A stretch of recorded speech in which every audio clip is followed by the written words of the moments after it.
ചേനയും ചേമ്പും ഒക്കെ പറയേ മറുതണ്ട് വന്നാലേ അരിയാൻ പാടുള്ളൂ അത്രേ. ഒറ്റത്തണ്ടായി നിൽക്കുമ്പോൾ അരിയാൻ പാടില്ല. പിന്നെ ഇതിന് മുമ്പത്തെ റെസിപ്പിക്ക് ഈ തൊടിയിലേക്ക് കയറി വരാൻ മടിച്ചിട്ട് തൊട്ടടുത്തുള്ള ചെടിയും കേട്ടോ അരിഞ്ഞത് ചേമ്പുന്നുണ്ട്. നല്ല രസം അതിൻ്റെ ഇടയിൽ ഇങ്ങനെ വെള്ളം നിൽക്കണതാണല്ലേ. അപ്പോൾ ഞാൻ ചേമ്പുന്നുണ്ട് അരിയട്ടെ കേട്ടോ.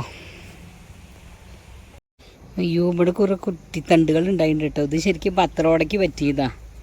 കുഞ്ഞു കുഞ്ഞ് ചേമ്പിൻ്റെ ഇല, താളിൻ്റെ ഇലയാണ്. താളിൻ്റെ ഇല യൂസ് ചെയ്യും കേട്ടോ. ചേമ്പിൻ്റെ ഇലയും താളിൻ്റെ ഇലയും രണ്ടും പത്രോടയ്ക്ക് എടുക്കും.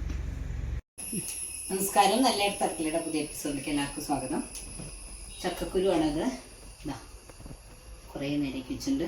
ഇത് ചേമ്പുന്നുണ്ട്. ചേമ്പുന്നുണ്ട് ഒരു പ്രശ്നം കൂടി ഉണ്ട് കേട്ടോ. ചക്കക്കുരു ചേമ്പും തണ്ടും കൂടി മോരൊഴിച്ച് വെക്കുകയാണ്. എത്ര പേർക്ക് ഇത് അറിയുന്നറിയില്ല, നല്ല ടേസ്റ്റാണ്. അപ്പം നമ്മൾ സാധാരണ മോരൊഴിച്ച് വെക്കുന്ന പോലെ മോര് ഒഴിക്കുക, അല്ലെങ്കിൽ നാളികേരത്തിൽ അരച്ചു കൂട്ട്, അങ്ങനെ തൈരോ മോരോ എന്താ വെച്ചാൽ അത് കൂട്ടുക. പക്ഷേ അതിനൊരു സാധനം കൂട്ടണ്ട മോര് കറിയിൽ. അതെന്താണെന്ന് കാണിച്ചു തരാം. ഓക്കെ, അപ്പോൾ ചേമ്പും തണ്ട് നുറുക്കട്ടെ. ചക്കക്കുരു അടുപ്പത്തിട്ടുണ്ട്. ചക്കക്കുരു ഒന്ന് വേവായിട്ട് മതി ചേമ്പും തണ്ട് ഇടുക. കുക്കറിൽ വേവിക്കണവരാണെങ്കിൽ ആദ്യം ചക്കക്കുരു മാത്രം വേവിച്ചെടുക്കുക, എന്നിട്ട് ചേമ്പും തണ്ട് ഇടുക.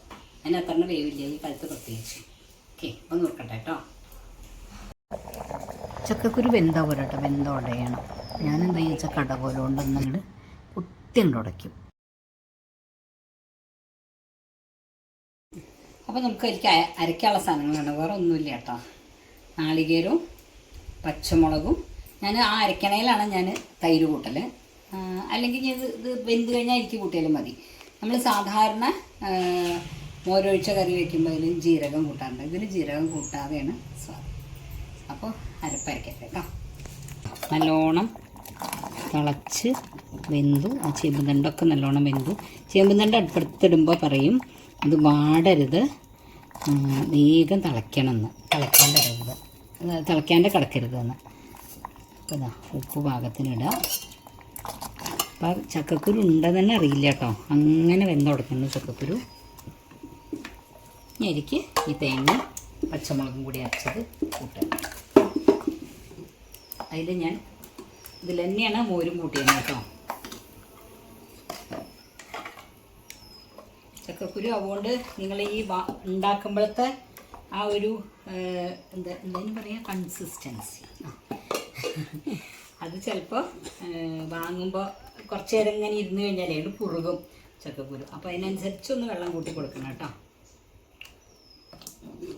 അപ്പോൾ ഈ ഒരു പാകമൊക്കെ ആണെങ്കിൽ ഇങ്ങനൊരു കൂട്ടാനാണ് വേണ്ടത്. ഒരു തള വന്നാൽ ഇത് വാങ്ങാം. ഇത്രയേ ഉള്ളൂ പണി. ഇനി അതിലൊരു വറവും കൂടി ഇടണം നമുക്ക്. അപ്പോൾ ഇതാ തള വന്നു. ഞാൻ എനിക്ക് ലേശം കരുവേപ്പില വെറുതെ ഇങ്ങനെ ഇടാണ്.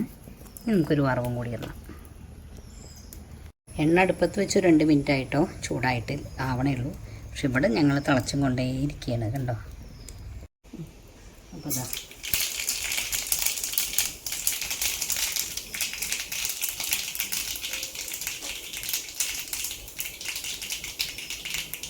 4 മണി ഇരുപടുണ്ട്. പച്ചമുളകാണ് ഇടുക, ചുവന്നമുളക് വേണ്ട.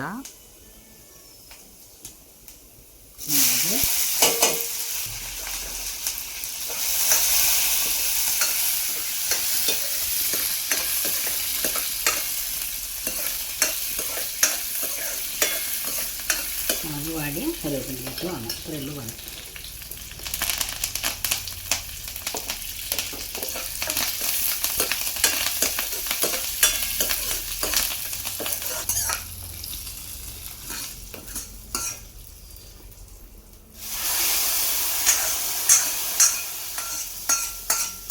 അപ്പോൾ നമ്മുടെ അടിപൊളി ചക്കക്കുരും ചേമ്പും തണ്ടും കൂടിയുള്ള മോര് കറി റെഡിയായി.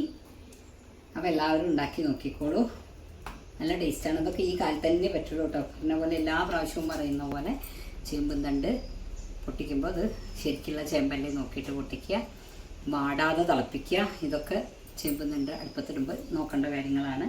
പിന്നെ അലർജി ഉള്ളവർക്ക് പ്രത്യേകം ശ്രദ്ധിക്കണം. അലർജി ഉള്ളവർക്ക് അത് ചൊറിയാനുള്ള സാധ്യത കൂടുതലാണ്. അത്രയേ ഉള്ളൂ.